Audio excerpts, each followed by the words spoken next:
Mallikarjun Kharge concern over delay in conducting the decennial census, please. सभापति जी, हमारे देश में हर 10 साल पर होने वाली जनगणना 1881 में शुरू की गई थी। तमाम आपात हालत, युद्ध और दूसरे संकट आए, लेकिन ये काम जारी रहा। 1931 की जनगणना 26 फरवरी 1931 को शुरू होकर साल भर चली। उसी दौरान जातिगत जनगणना भी हुई थी। इस जनगणना के पहले महात्मा गांधी जी ने कहा था कि जैसे अपने शरीर की पड़ताल के लिए हमें पीरियोडिकल मेडिकल एग्जामिनेशन करना पड़ता है, उसी तरह जनगणना किसी राष्ट्र का सबसे महत्वपूर्ण परीक्षण होती है। जनगणना बहुत महत्व का काम होता है। इसमें काफी बड़ी तादाद में लोग लगते हैं। उनको पॉपुलेशन के आंकड़े, employment, family structures, socio economic conditions और कई की पैरामीटर्स की पड़ताल करनी होती है। दूसरे विश्व युद्ध के दौरान और 71-72 में भारत पाक युद्ध के बावजूद जनगणना हुई थी, लेकिन बहुत दुख की बात है कि इतिहास में पहली बार सरकार ने रिकॉर्ड देरी की है। आप चाहते हैं तो जनगणना के साथ जातिगत जनगणना भी संभव है, क्योंकि आप SC ST के डाटा कलेक्ट करते ही हैं, अन्य जातियों का भी कर सकते हैं, लेकिन जातिगत जनगणना और जनगणना दोनों पर ये सरकार मौन है। दुनिया के 81% देशों ने इस बीच में कोरोना के बावजूद सक्सेसफुली जनगणना का काम पूरा कर लिया है। भारत में जनगणना कब होगी, साफ तौर पर कुछ कहा नहीं जा रहा है। इस साल बजट में केवल 575 करोड़ रुपए का आवंटन है। इससे लगता है कि सरकार जनगणना कराने से बचना चाहती है और जनगणना में देरी को दूरगामी परिणाम होते हैं। तमाम बुनियादी आंकड़ों की गैर मौजूदगी में ये तुगलकी नीति बनती जाती है और consumer survey, national family health survey, periodical labour force survey, national food security act, national social assistance programme सहित कई महत्वपूर्ण सर्वेक्षण और कल्याणकारी कार्यक्रम जनगणना के आंकड़ों पर निर्भर करते हैं। लंबी देरी के कारण लाखों नागरिक सरकारी कल्याणकारी योजनाओं के पहुंच से बाहर हो चुके हैं। नीति निर्माताओं के पास आम फैसला लेने के लिए जरूरी और भरोसेमंद डाटा नहीं है। लेटेस्ट और सटीक जानकारी के बिना आप कोई नया काम ठीक से नहीं कर सकते। इसीलिए मैं सरकार से निवेदन करता हूं कि तत्काल जनगणना का काम शुरू हो और जाति जनगणना दोनों भी जल्दी कराना चाहिए। मैं आपसे निवेदन करता हूं। Shri Sujit Kumar. Sir, I thank you for giving me an opportunity to bring to the attention of the government an issue which I am sure will have the support of the entire House. Please listen to him. Sir, I have noted your request. I'll come back. Please listen to him. Sujit. Sir, the month of April is Autism Awareness Month. And 2nd of April, that is tomorrow, it is the Autism Awareness Day. Sir, autism incidence is rising globally and India is no exception. Sir, currently about 1.5% of children and youth in India suffer from autism. It's also called ASD, Autism Spectrum Disorder. And sir, it is the #1 pediatric concern for parents. And I take this opportunity to salute all the parents who have autistic kids, and I express the solidarity with all those parents. Sir, in 2016, Honorable Prime Minister launched a visionary scheme called UDID, Unique Disability ID, which was, sir, a recognized proof of disability issued by the government, and also it helped to create a database, national database of differentially abled persons, and also, sir, helped all the parents to access government schemes.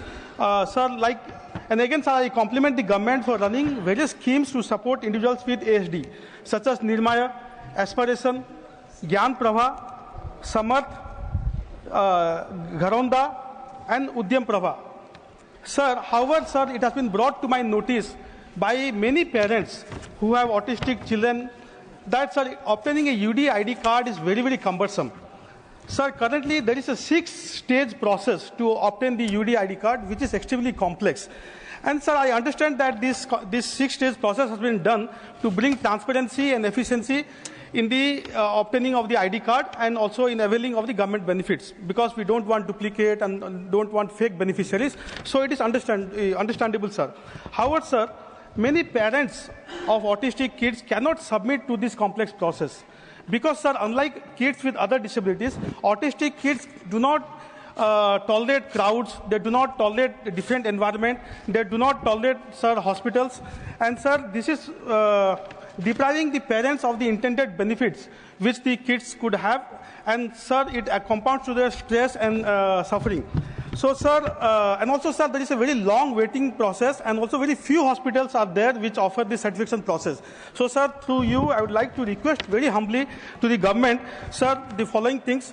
One is to, sir, set up these certification camps in all Anganwadis, mainstream schools, NIS centers, MCH centers, and normal schools also, sir, so that parents of autistic kids can go to these places and obtain the certification with minimum hassles and avail all the benefits. Secondly, sir, government should make this announcement in all its websites, in the websites of all the departments, so that there is wider publicity and dissemination.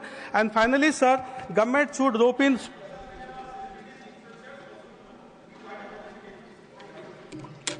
Leader of the House.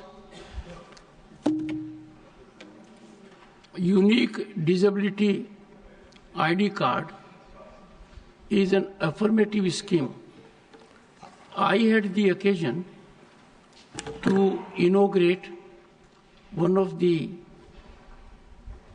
high excellence autism school, and having noticed at my level also with many representations, this unique disability ID card is very essential for extension of governmental benefits. Now, if these children go to the hospital, a different environment, daunting environment, and autism, unlike dyslexia and others, is virtually lifelong. Tomorrow is the day. I would urge that facilitation mechanism be indicated. One way could be the team could go to such institutes or such places where there is grouping of such kind of people. This will go a long way in realizing very well thought out scheme that has been in vogue now for about 8-9 years. So tomorrow is the day where you can contemplate of unfolding a scheme so that these people, and the number is large, number is around 30 million, they get the benefit fastest. Dr. Radha Mohan Das Agarwal need to improve nutrition quality of food under midday meal program. माननीय सभापति महोदय, mid day meal एक बहुत महत्वपूर्ण, बहुत प्रशंसनीय अभियान रहा है और इससे बच्चों का बहुत लाभ हुआ है. 1 second, Radha. Thank you, sir. 1 second. Thank you. Yes, Tiruchi.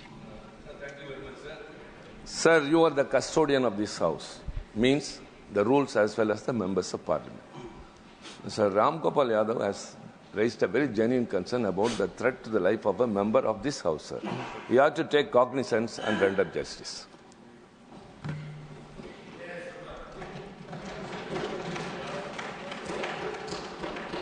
Honorable members, I had the painful duty on the last occasion to indicate that when in the burst of emotion an honorable member exceeds decorum, there is a mechanism of rectification. The observations made by the honorable member were expunged They were hurtful to chivalry, patriotism of a great son of the soil. Now, the observations having been expunged, the minimum respect a member can pay is not to reiterate them. The reiteration of the same that has taken place is something on which honorable members need to think about.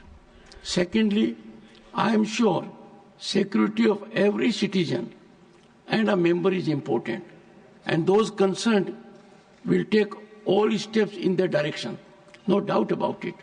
But these are issues where we need to moderate the temperature, make the climate little more wholesome, and societal dysfunction is contained. I made a fervent appeal on that day also. But reiteration, that was very in aggravating form. I would urge the honorable member to contemplate and appeal to Professor Ram Gopal Yadav to bring his good influence as a very veteran parliamentarian, that let us bring quietus to this issue. And quietus can be brought about only by respecting the chair, and the chair had found those observations unacceptable. I leave it to your wisdom. As regards security, every member's security is important, and we need to function on that. Let us not expand the debate now. I would have accommodated Jayaji, but I don't want to expand the debate now.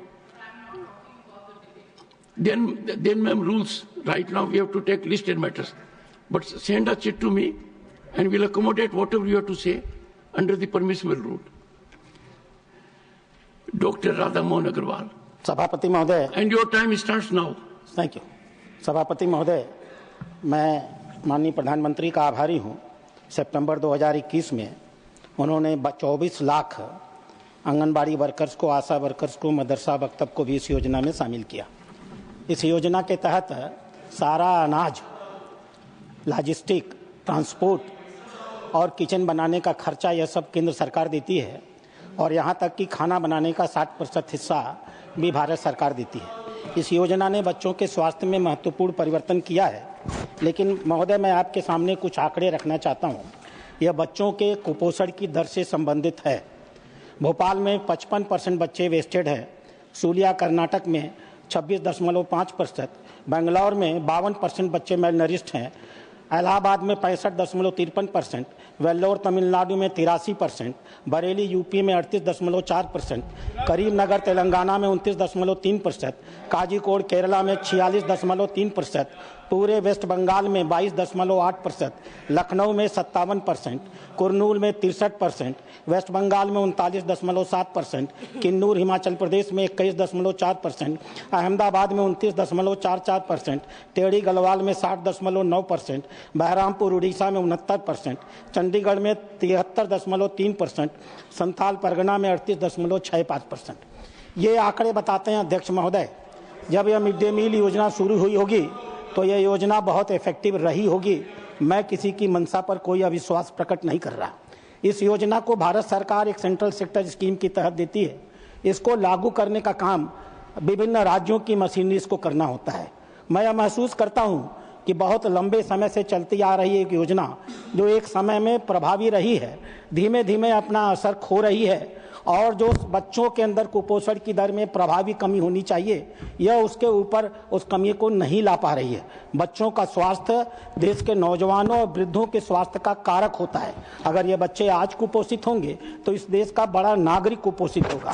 इसलिए मैं सरकार से अपेक्षा करता हूं कि वह सभी राज्य सरकारों से इस संदर्भ में बात करेगी, उनकी एक सामूहिक बैठक बुलाएगी और इस योजना को किस प्रकार से और बेहतर तरीके से लागू किया जाए। अगर मशीनरियां सही तरीके से भोजन नहीं पहुंचा पा रही हैं तो वैकल्पिक व्यवस्था क्या की जाए।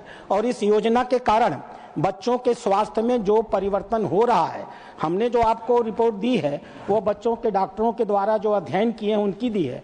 सरकार से भी मैं आग्रह करूंगा कि व्यापक पूरे देश के स्तर पर सर्वे कराया जाए और जो कुपोषण की दर मिले उसके हिसाब से या तो भोजन के अमाउंट में या इस योजना को लागू करने में जो परिवर्तन जरूरी है वो किए जाए। धन्यवाद। धन्यवाद। Shri Mukul Balkrishna Wasnik ji, demand to repeal Mahabodhi Bihar act of 1949। धन्यवाद उपसभापति महोदय। 12 फरवरी 2025 से बोध गया में बौद्ध भिक्षु महासंघ ने इस मांग को लेकर विरोध प्रदर्शन शुरू किया कि महाबोधि महाविहार को बौद्धों को सौंप दिया जाना चाहिए। बुद्ध गया एक विश्व स्तरीय बौद्ध पवित्र स्थान है। 2500 साल पहले सिद्धार्थ गौतम को यहीं ज्ञान की प्राप्ति हुई। चक्रवर्ती सम्राट अशोक ने यहाँ एक भव्य विहार बनवाया। पुरातत्ववेत्ता अलेक्जेंडर कनिंघम ने खुदाई के दौरान इसकी खोज की। तब से यह स्थान विश्व के आकर्षण के साथ साथ तथागत बुद्ध के बताए दुखों से मुक्ति का मार्ग भी बना। तथागत ने इसी भूमि से पूरे विश्व को शांति, प्रेम, मैत्री, शील और करुणा का मानवतावादी संदेश दिया। इसलिए बुद्ध गया को दुनिया भर में आस्था और मानवतावादी विचार का पवित्र प्रतीक माना जाता है। दुनिया में बौद्धों के आकर्षण का केंद्र बुद्ध गया में हर साल बड़ी संख्या में देश विदेश से नागरिक आते हैं। सम्यक संबुद्ध के मानवतावादी विचार यहीं से पूरी दुनिया में फैले। बुद्ध ज्ञान की ऊर्जावान भूमि बुद्ध गया महाबोधि महाविहार कई वर्षों से गैर बौद्धों के नियंत्रण में है। इसलिए बुद्ध गया मुक्ति आंदोलन को न केवल भारत में बल्कि पूरे विश्व में समर्थन मिल रहा है। कई राज्यों में और 500 से ज्यादा संगठनों ने आंदोलन को समर्थन दिया। यह आंदोलन वैश्विक स्तर पर भी महत्वपूर्ण हो गया है। बीटी एक्ट 1949 के तहत बौद्ध गया मंदिर प्रबंधन कमेटी में 9 सदस्य हैं। इन 9 सदस्यों में केवल 4 बौद्ध और 5 हिंदू यानी गैर बौद्ध है। भारत एक धर्मनिरपेक्ष देश है और यहाँ कई जातियां, धर्म और संप्रदाय के लोग रहते हैं। संविधान द्वारा सभी को धार्मिक स्वतंत्रता है। मंदिर, मस्जिद, चर्च, गुरुद्वारा जैसे धार्मिक स्थानों का प्रबंधन उसी धार्मिक समुदाय का होता है जिसका वह श्रद्धा स्थान है। तो महाबोधि अपवाद क्यों? 100 वर्षों से बुद्ध गया को गैर बौद्धों से मुक्त कराने का संघर्ष चल रहा है। 2013 में इस कानून में संशोधन हुआ लेकिन वो पर्याप्त नहीं है। मैं आज यहाँ सदन में केंद्र सरकार से यह मांग करना चाहूंगा कि 1939 का यह बीटी एक्ट जल्द से जल्द इसे खारिज कर दिया जाए, इसे रिपील कर दिया जाए और उसकी जगह पर बौद्धों की मांग को ध्यान में रखते हुए एक नए कानून को शीघ्र अतिशीघ्र बनाने की आवश्यकता है। धन्यवाद। Sri Vaiko, need to review the recent guidelines issued by RBI on repayment terms of jewel loans to mitigate the significant impact on the vulnerable sections of society. Honorable Deputy Chairman, sir, it has become essential for people to take jewel loans from banks and cooperative banks and non-banking financial companies for their emergency cash needs. The poor people, farmers, small businessmen in micro, small, medium units depend heavily on jewel loans for their immediate needs. If you pledge your jewel with pawnbroker or commission agent, you have to pay higher interest. Due to this, many people get jewel loans from banks as the interest is reasonable and risk is not involved. However, because of the new guidelines issued by the RBI, with stringent guidelines for remortgage by jewel borrowers, the borrowers are deeply worried. The present norm is at the end of tenure of the jewel loan period, the borrower can pay the interest only and remortgage of jewels for further period without paying the principal amount. The new notification issued by RBI says the jewels pledged in the bank can be returned after full payment, both principal and interest. At the same time, the same jewels can be remortgaged only the next day and cannot be pledged on the same day. So the poor people, farmers, have to turn over the entire amount, which is putting lot of financial strain and mental strain on the borrowers. The option to re-pledge the jewels for loan by paying interest only was more beneficial to the poor people. For example, a person who has taken a loan of rupees 2 lakh can pay back the interest only and he can re-pledge the jewel for another tenure in the earlier system. Now the compliance of these conditions would create a situation of informal credit or borrowing from private individuals, pawnbrokers and commission agents at higher rate of interest and the exploitation of farmers and other borrowers. I am given to understand that RBI wanted a more transparent and fair lending environment, and that is why issued this guideline. But it is like throwing the baby with bathwater. I would therefore urge upon the Honorable Finance Minister to intervene in the matter and ensure that new guidelines for jewel loans are withdrawn and the old norms are followed. Thank you very much. Thank you. Dr. K. Lakshman, concern over the sale of 400 acres of land belonging to Hyderabad University. Thank you, Vice Chairman, sir, for allowing me to speak on this most important, sensitive and concern of this Telangana people today. The Congress government in Telangana has decided to auction 400 acres of land claimed by University of Hyderabad, a prestigious central university. The University of Hyderabad established in 1974 and allotted 2,300 acres, but till now there is no demarcation took place. The move not only undermining the rights of central institution but also raises serious questions about environmental and conservation and governance. This land put to auction includes ecologically sensitive areas such as the Mushroom Rock and other biodiversity-rich zones near University's East Campus. Sir, unfortunately, on the most prestigious this campus, on festival day, in midnight, this government had made to see that bulldozers with heavy police bandobast, they have ravaged the forests, lakes, habitats, and they are now the entire student community is unrest in the campuses. The Congress government claims sustainable development, but how can destroying Hyderabad's green lungs and education institutions be sustainable? बार-बार जो कांग्रेस ने कहती कि मोहब्बत की दुकान, the students are now almost declared war. The university has declared war on the students. They are put to suppression, sir. The future of students is at stake. Is this how democracy functions under Congress rule? Even today, our BJP MLAs tried to visit that disputed place. They have been house arrested since early morning, sir. Yes. Please. Sir, till now, there's no demarcation took place, sir. And it's a purely environmental, sensitive and biodiversity land, sir. So I urge the House to take cognizance of this issue. The auction must be stopped immediately and the ownership is clearly established and environmental concerns are addressed. Let us not allow Hyderabad's heritage and greenery to be bulldozed for short-term gains. For the sake of your Revdi's announcements, you are unable to now fulfill the promises. Now you are putting to auction all the governments in Telangana. This is how now in Telangana, Dr. Baba Saheb Ambedkar संविधान नहीं लागू हो रहा, सिर्फ और सिर्फ त्रिपुल are का राहुल गांधी रेवंत रेड्डी का संविधान चल रहा है, यही जबरदस्ती से चल रहा है sir. Thank you. Sri KRN Rajesh Kumar, demand to release outstanding Manrega funds to the state of Tamil Nadu. Thank you, Deputy Chairman, sir. Today, my 0-hour subject is demand for release of outstanding MGNRGS fund to Tamil Nadu, sir.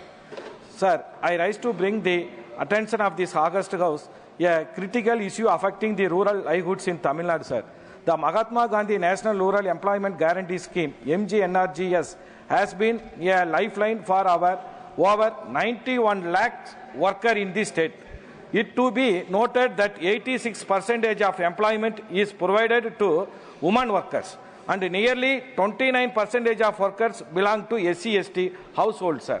However, the Tamil Nadu has been facing severe challenges due to the delay in the release of the outstanding wages due to this vital scheme, sir. Yes, the funds amounting nearest to 4,000 crore are pending with the union government was as the wages for workers under MGNRGS for past 4.5 months as on 1st April 2025. This delay have caused a huge financial distress to lakhs of weak rural household depend on the timely payments under the scheme, sir. Tamil Nadu Finance Minister has already met the Union Finance Minister and submitted a representation requesting the immediate release of these dues. Early, the Honorable Chief Minister of Tamil Nadu had also returned to the Honorable Prime Minister on 13 January 2025, urging to release the pending wages due to amounting nearest to 2,985 crores and to sanction the state request to increase the labour budget. This delay in releasing funds not only disturbs the livelihoods of the rural workers, but also affects the implementation of this flagship program in Tamil Nadu. The situation demands urgent attention and action from the Union government, sir. Therefore, I urge the Union government to release the pending MGNRG's dues of 4,000 crore to Tamil Nadu and also approve the proposal to revise and increase the labour budget, ensuring sustained the employment opportunities for rural workers. Sir, last Saturday, last Saturday, the MGNRG's workers are protest front of the Black Panchayat office in Tamil Nadu, sir. So I request, sir, in my constitution, the tribal peoples, tribal worker and SC/ST workers are very struggled. Please save the livelihood, sir. Thank you, sir. Thank you. Sri Kiran Kadadi demand for legal protection to stop any fund diversion of scheduled caste sub-plan and tribal sub-plan. धन्यवाद महोदय, आपने मुझे यह महत्वपूर्ण विषय उठाने का अवसर प्रदान किया।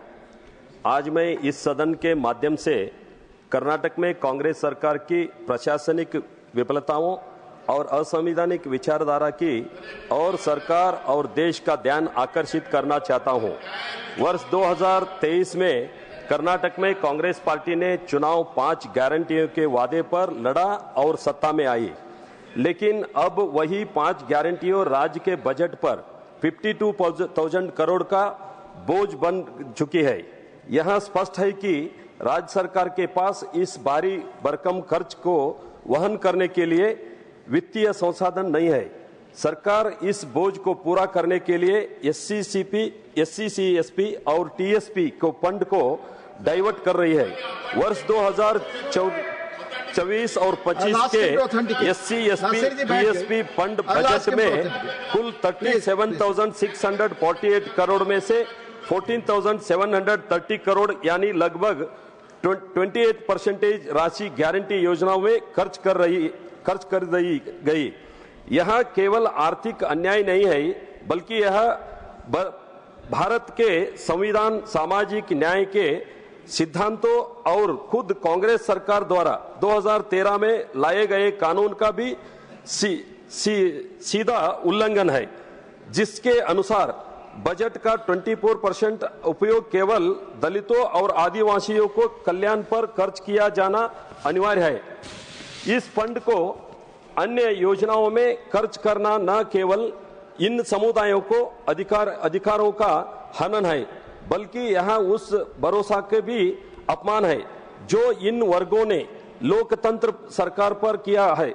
डॉक्टर बाबा साहेब अंबेडकर ने दलितों और आदिवासियों को सामाजिक न्याय सुरक्षित करने के लिए संविधान में संरक्षण दिया था, लेकिन कांग्रेस सरकार उनके लिए निर्धारित राशि को अपनी राजनीतिक योजनाओं में खर्च कर इन समुदायों को अधिकार छीन रही है। इतना ही नहीं, कर्नाटक में कांग्रेस सरकार ने सरकारी ठेकों में एक विशेष समुदाय को 4% आरक्षण देने की व्यवस्था की है, जिससे दलित और आदिवासियों के लिए आरक्षित अवसरों का हनन होगा। और जब भाजपा के विधायकों ने इस मुद्दे पर कर्नाटक विधानसभा में आवाज उठाई तो 18 विधायकों को 6 महीने के लिए विलंबित कर दिया गया, जो लोकतंत्र का हत्या के समान है। इसलिए महोदय, आपके माध्यम से मेरी केंद्र सरकार से विनती है कि कर्नाटक में कांग्रेस सरकार द्वारा SC/ST समुदायों के लिए तय किया गया फंड का जो गलत इस्तेमाल की। धन्यवाद किरण कडाडी जी, आपने जो भी तथ्य कहे हैं उनको ऑथेंटिकेट करके दे दीजिएगा। माननीय Shri Raghav Chadha, need for judicial reforms in the country. Sir, हम भारत के लोग अदालत को न्याय का मंदिर कहते हैं। आम आदमी जब इस अदालत की चौखट पे जाता है तो उसे विश्वास होता है कि न्याय जरूर मिलेगा। जैसे ऊपर वाले के दरबार में देर है अंधेर नहीं, ऐसे ही ये माना जाता है कि समय भले लग जाए लेकिन अन्याय नहीं होगा। और समय समय पर जुडिशरी ने अपने इस भरोसे को, विश्वास को और मजबूत भी किया है। लेकिन हाल ही में घटी कुछ घटनाओं के चलते देश चिंतित है और फोकस जुडिशल रिफॉर्म्स पर है। जैसे इस देश में इलेक्टोरल रिफॉर्म्स हुए, पुलिस रिफॉर्म्स हुए, एजुकेशन हेल्थ केयर में रिफॉर्म्स हुए, वैसे ही जुडिशल रिफॉर्म्स होने की आवश्यकता है। लेकिन ऐसे रिफॉर्म्स जो जुडिशल इंडिपेंडेंस को मजबूत करें और जुडिशल करप्शन को समाप्त करें। इस विषय में दो महत्वपूर्ण मुद्दे उठाना चाहूंगा, अपॉइंटमेंट ऑफ जजेस से लेकर रिटायरमेंट ऑफ जजेस तक।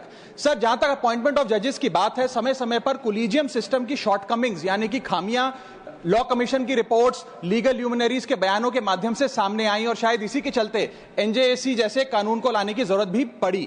लेकिन अब समय आ गया है कि कोलिजियम स्वयं ही अपने आप को रिफॉर्म करे, अपने आप को रीइन्वेंट करे, ताकि दो चीजें जिसको लेकर लैक ऑफ ट्रांसपेरेंसी और लैक ऑफ पब्लिक स्क्रूटनी, जिन दो विषयों पर कोलिजियम सिस्टम की को क्रिटिसाइज किया जाता है, उसे दूर किया जाए और एक इंडिपेंडेंट ट्रांसपेरेंट प्रोसेस बने जिसमें सीनियरिटी पर, मेरिट पर और इंटेग्रिटी के आधार पर नियुक्ति हो। इस संदर्भ में एक सुझाव लाया हूं सर। आज से पहले एडवोकेट्स को सीनियर एडवोकेट्स डेजिग्नेट करने के लिए एक बड़ा ही ओपेक सिस्टम चला करता था, लेकिन सुप्रीम कोर्ट द्वारा खुद जो गाइडलाइंस लाई गई, आज उसके तहत किसी भी व्यक्ति को अगर सीनियर एडवोकेट बनना है तो उसके लिए एक ट्रांसपेरेंट पॉइंट बेस्ड प्रोसेस है, जिसमें आपसे आवेदन पत्र लिया जाता है। उसके बाद आपकी number of years of practice, pro bono matters कितने किए, कितने रिपोर्टेड जजमेंट है, उसके आधार पे आपको नंबर देकर, पॉइंट देकर आपकी नियुक्ति की जाती है। इसी प्रकार से एक transparent point based, merit based system अगर कोलिजियम सिस्टम लाए तो जजों की नियुक्ति में देश की जनता का और विश्वास बढ़ेगा। और दूसरा विषय है सर, रिटायरमेंट ऑफ जजेस से संबंधी।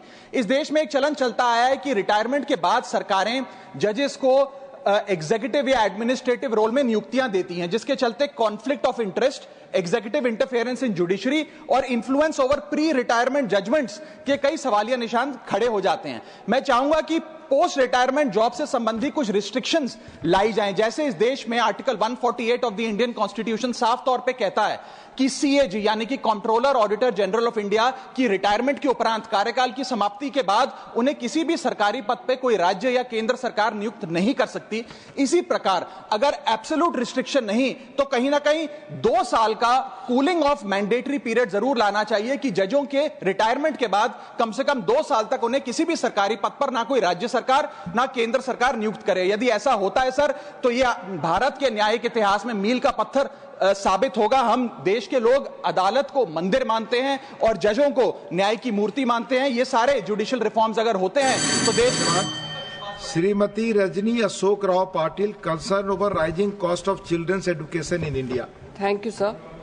Today I want to address a critical issue impacting millions of families across India, the rising cost of education in metro cities and the deteriorating condition of government schools. Education is a fundamental right, yet for many it is becoming increasingly inaccessible. Recent surveys reveal that the Indian parents spend an average of Rs 40,000 to 2 lakhs annually at the LKG and nursery level, with costs going up to 2 lakhs rupees. Tier 1 cities. Additionally, families spend an average of 16,000 rupees per year on after-school education like tuition, coaching, etc. These costs put an immense financial burden on middle class and lower middle class, making quality education a privilege rather than a right. While private education costs soar, government schools, which are meant to provide affordable education, are failing in their purpose. The annual status of education report, Rural 2024, shows that the enrollment in government schools for children aged 6 to 14 has dropped from 72.9% in 2022 to 66.8% in 2024. This suggests the parents, even though struggling financially, prefer private schools over government institutions due to poor infrastructure, lack of trained teachers, and inadequate resources. Instead of being center of learning, many government schools are struggling with basic facilities like clean drinking water, functional classrooms, and digital education tools, etc. This forces This forces parents into a difficult choice: either pay exorbitant fees for school fees or risk their child's future in underfunded government schools. Sir, to bridge this gap, the UPA government has brought in the Right to Education (RTE) Act in 2009, which includes an important provision that mandates 25% reservation for children from economically weaker section (EWS) and disadvantaged groups in private schools. This law ensures that underprivileged children have access to quality education alongside their peers from higher income backgrounds. However, in many states, implementation remains weak due to the poor monitoring and lack of awareness among parents. Schools often resist admitting EWS students, and financial reimbursement from the government are delayed. Strengthening the enforcement of this provision is crucial to making education more inclusive and reducing inequality. Recently, sir, in Hindu paper, our leaders, Congress CPP leader Sonia Gandhi ji has written about this. Thank you. Mani Shri Manoj Kumar Jha ji, concern over alarming rise in hate crimes and need to strengthen law enforcement mechanisms. शुक्रिया sir. मूलतः औपचारिकता में नहीं कह रहा हूं, लेकिन कई महीनों से इस महत्वपूर्ण विषय पर सदन के समक्ष सदन की राय अपने माध्यम से रखना चाहता था. मान्यवर, आज आने से पूर्व मैंने एक किताब भी साथ में ली, mobilising hate, the story of final solution. Sir, ये चिंता का विषय है कि घृणा आधारित भाषण और नफरत आधारित कृत्य के कारण छोटे रसूखदार बड़े रसूखदार में तब्दील होते जा रहे हैं, छोटे ओहदेदार बड़े ओहदेदार में तब्दील होते जा रहे हैं, और चारों तरफ माहौल ऐसा हो गया है कि नफरत को नेचुरलाइज कर दिया गया है. महोदय, जितने रेगुलेटरी मैकेनिज्म है, हमारे यहाँ रेगुलेटरी मैकेनिज्म है, रेगुलेटरी मैकेनिज्म इनएडिक्वेट है. National human right commission, national minorities commission, जितनी तरह के कमीशन है, मैं माननीय गृह मंत्री जी से आग्रह करूंगा कि घृणा आधारित ये जो कृत्य हो रहे हैं, जो भाषण हो रहे हैं, उसकी वजह से सर ये बात एस्टैब्लिश एंटोनियो गुतरेस ने भी कहा था, सेक्रेटरी जनरल थे यूएन के, कि गैस चेंबर यूं ही नहीं बन गया था, उसके पीछे घृणा की एक परंपरा थी. और वही हमने बोस्निया में देखा, वही हमने कंबोडिया में देखा, वही हमने रुवांडा में देखा. मैं अपने देश को उस फहरिस्त में शामिल होते नहीं देखना चाहता, मेरे कोई साथी नहीं देखना चाहते. सर, जब पर्व त्योहार आजकल आते हैं ना, तो कपड़े नए, मिठाइयां नहीं, मन में रहता है किसी तरह पर्व त्योहार बीत जाए, सुख शुभ करके बीत जाए, कोई हादसा ना हो. ये हमने अपनी हकीकत बना ली है. ट्रेजेडी कॉमेडी में तब्दील हो जाती है, और इतिहास के बासी पन्नों में घुस करके हम झगड़े कर रहे हैं. एक सिनेमा आता है और उस पर बाड़ों में बढ़ जाते हैं. सर, बस आखिरी टिप्पणी ये करूंगा, कुर्बतें होते हुए भी, माननीय सभापति महोदय, कुर्बतें होते हुए भी फासलों में कैद हैं. कितनी आजादी से हम अपनी हदों में कैद हैं. ये हद तोड़ने की जरूरत है. जय हिंद सर, शुक्रिया इस मौके के लिए.